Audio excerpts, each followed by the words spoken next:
Hey guys, this is Cale Wilson from 107.5 The Game, reporting here from Strom Thurmond High School, giving you my full recap on these jamborees and scrimmages from this week in high school football. First up, we have the Ridge Spring Minetta Trojans hosting a jamboree featuring the Emerald Vikings, the Barnwell Warhorses, the Batesburg-Leesville Panthers, and the Crescent Tigers. First matchup is between Emerald and RSM with a nice screen pass for a first down to Wesley Scott. Scott gets another reception but is stopped short of the line to gain by number 7 DJ Lark and Tyrell Wesley for Emerald. On a fourth down, Emerald's Bo Height does a great job on a play-action quarterback run, even faked me out, but was able to get a huge gain for a big first down. RSM takes over next drive. Chandler Harley is sacked for a loss by a group of Vikings. Emerald takes over on possession, but fumbles the ball, and DeToris Lott takes advantage of the botched snap and recovers the fumble with a little bit of something to say to the camera. Y'all know what it is, man. Next up, the Trojans took on the Crescent Tigers with a big-time hit by Jaden Holloway, forcing a fumble as Crescent was nearing the goal line, and Ridge Spring forces another turnover. As the Trojans take over next drive, Chandler Harley can't find anyone open, does a good job evading a sack, and takes a slide for a first down. Harley also plays baseball, showing off his skills on that slide there. Next play, Harley is sacked and fumbles the ball in the process, and Crescent takes over. Next play, Mason Evans for Crescent on a quarterback-designed run evades defenders following blockers for a 40-yard touchdown for the Tigers. But the Trojans would answer Xavier Denny, the freshman quarterback, making a throw to Wesley Scott as he evades multiple defenders like a slippery snake and getting to the end zone for a touchdown. Mason Evans trying to find Liberty commit Amiri Acker, 3-star wide receiver, but at the last second his pass is broken up by Kaimani Denny for Ridge Spring Minetta. Up next is the Barnwell Warhorses versus the Emerald Vikings as Christopher Dean tries to make a run, and Zamari Ellison, pop goes the weasel with a huge hit, forcing a fumble that fortunately for the Vikings goes out of bounds. Next play, Bo Height has some great protection in the pocket and finds a wide open Carson Wright right there at the 1-yard line for a first and goal, Emerald. Up next, Christopher Dean on an inside zone takes it up the gut and breaks a tackle for a 2-yard touchdown scamper for Emerald. As we all know, it was very rainy throughout the week, which caused some difficulties with ball handling, and Barnwell fumbles, recovered by Carson Wright for Emerald to give the Vikings possession. Up next, Batesburg-Leesville faces Ridge Spring Minetta as Chandler Harley passes it to Kamarion Andrews, who shoves a Batesburg-Leesville defender down and then tackled for a gain of 8. Trojan offense continues to move down the field as Wesley Scott is in the right place at the right time. Harley would then find Scott again on a screen pass, who finds his way in and out, weaving in and out like Pac-Man for a Trojan touchdown. Torrey Pickens for the Panthers finds a wide open man as he weaves his way past defenders inside the 20 for a first down. Pickens is sacked by Kamarion Andrews after the fumble. Andrews is going to be a name you'll hear a lot this season. Trojans backup quarterback Xavier Denny throws a deep ball, but it is intercepted by Batesburg-Leesville. Batesburg-Leesville fumbles the ball on the next drive, and who else but Kamarion Andrews recovers the fumble. Trojans moving the ball downfield as Jaden Holloway brings in a catch in double coverage with great concentration. Final game of the scrimmage is Ridge Spring Minetta versus Barnwell as Henry Creech sacks Chandler Harley. Next play, Harley steps up in the pocket and finds Kaimani Denny at the 25 for a sliding first down catch. But again, Harley is met by Henry Creech with help of Jackson Bankhead for a Barnwell sack. Trojans go for a halfback sweep here to Jaden Holloway. Holloway with one man to beat, but he is brought down by Jaden Peoples with a great tackle. Next up, another halfback sweep to Holloway with a nice stiff arm, but not just one, but 2 stiff arms as he picks up a first down for the Trojans. Barnwell with a halfback sweep to Nehemiah Brown, trying to take it the distance, but is finally caught up by DeToris Lott, being brought down near the 10-yard line. After a first and goal, Kamarion Andrews meets Brown in the backfield for a big loss.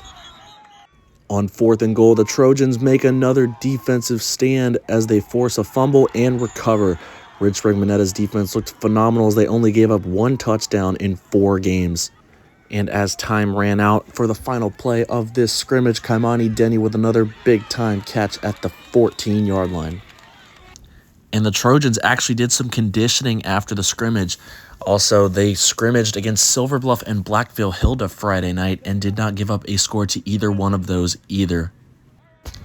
Friday, we headed to Strom-Thurmond High School for the Strom-Thurmond Jamboree. In the first game, the Barnwell War Horses took on the Batesburg-Leesville Panthers. First play of the game, Batesburg-Leesville goes deep looking for Katie Witt, but Zamal Ellison breaks up the pass. Panthers give it to Jeremiah Merritt in the air. Great job keeping his feet and getting extra yardage for a first down. Y'all might remember the name from the Ridge Spring Monetta scrimmage. Henry Creech comes in with an interception off of the pressure and returns the ball to the 36-yard line for Barnwell. But Nashawn Stewart would have something to say about that as he brings down Nehemiah Brown for a loss on the run. Later on, Jaden Peoples would get the carry and bring the ball deep into Panther territory before Katie Witt would finally track him down. Despite Vincent Gibson getting the credit for this run, I think the Barnwell offensive line deserves the credit before Drew Centella finally brings him down to the 10. And the War Horses say if it ain't broke, don't fix it, as the O-line does a great job again pushing Gibson into the end zone for a touchdown. Barnwell. This Barnwell offensive line looks lethal going into the 2025 season. The Panthers' drive would stall and Jaden Peoples would get back to work with another great run here. Afterwards, the Panther defense wakes up with Drew Centella and Jack Boatnight making a nice stop on Peoples. Batesburg-Leesville's Amadre Wooden, who just picked up a North Greenville offer, showing off the moves and the strength with a little Heisman. Vincent Gibson tries scrambling but can't find anywhere to go before Jaquan Corley brings him down. Defense was a huge factor in this game as Jackson Bankhead comes in for a big-time sack for Barnwell. Batesburg-Leesville trying to get something going on the final minute, but Nehemiah Brown breaks up the pass and Barnwell would take the win 6-0. The next game was between the Saluda Tigers, with some nice new helmet stickers, by the way, and the Brooklyn Casey Bearcats. It didn't take long for the fun to begin as Davion McGill Boykin would take advantage of a botch snap tackling Braden Williams in the end zone for a safety. The Saluda kick would be fielded by Ben Lippen transfer Barry Dixon at the 47 before he's brought down by Cedric and Setian Springs. It didn't take long for the Saluda defense to show up as Zeb Penny forces a turnover on downs after a quarterback run. Saluda quarterback Braden Williams was scrambling, trying to find a man as Cedric Springs and Tyree Johnson got a little close, battling for the ball. Williams, the former running back, now quarterback, makes a nice pass to Makai Litton for a 1st and goal Saluda.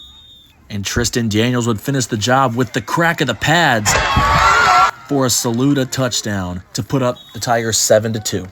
Bearcats getting the run game going with a nice strong run by Every King. Andrew Frick's pass is complete to Campbell Parsons before being brought down by Darrell Hill and Sandy Springs for a Brooklyn Casey first down. Every King would then come up with another big-time run carrying Saluda defenders, getting another first down Brooklyn Casey. Brooklyn Casey sophomore quarterback Andrew Frick shows that why he's a dual-threat quarterback as he scampers in for a Brooklyn Casey touchdown. Bearcats take an 8-7 lead. Bearcats attempt a 2-point conversion with a reverse, but unfortunately for them, Cedric Springs saw it coming. Saluda with another first down run by Tristan Daniels, bringing the boom every time he touches the ball. 2nd and 15, Braden Williams looks for a man and finds Darrell Hill, making some nice moves, breaking tackles, and getting 15 yards for a Tiger first down. Braden Williams drops back and finds Makai Linton for another touchdown for Saluda. Bearcats trying to respond, but Grant Gentry not going to let it happen as he brings down Frick for a sack. And on a 4th down, the Bearcats give us some beamer ball with a fake punt that results in a first down by Bennett Plain.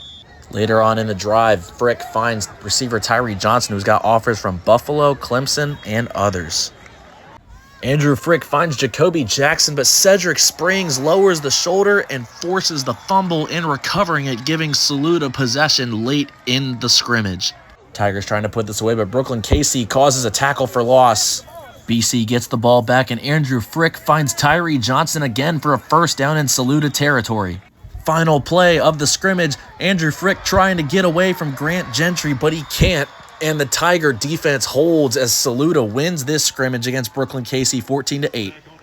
And the premier game of the night was between the Strom-Thurmond Rebels hosting the Jamboree and the Newberry Bulldogs, who have Carolina commit Jamel Howes Jr. at tight end. Running back Shaheed Williams takes it up the middle for a 1st and goal Rebels before being stopped inside the 10. The Rebels would then go with a jet sweep to the outside, and it would pay off with a Strom-Thurmond touchdown. However, right after this, the weather would unfortunately cancel the game. For 107.5 The Game, thank you so much for watching. I'm Cale Wilson.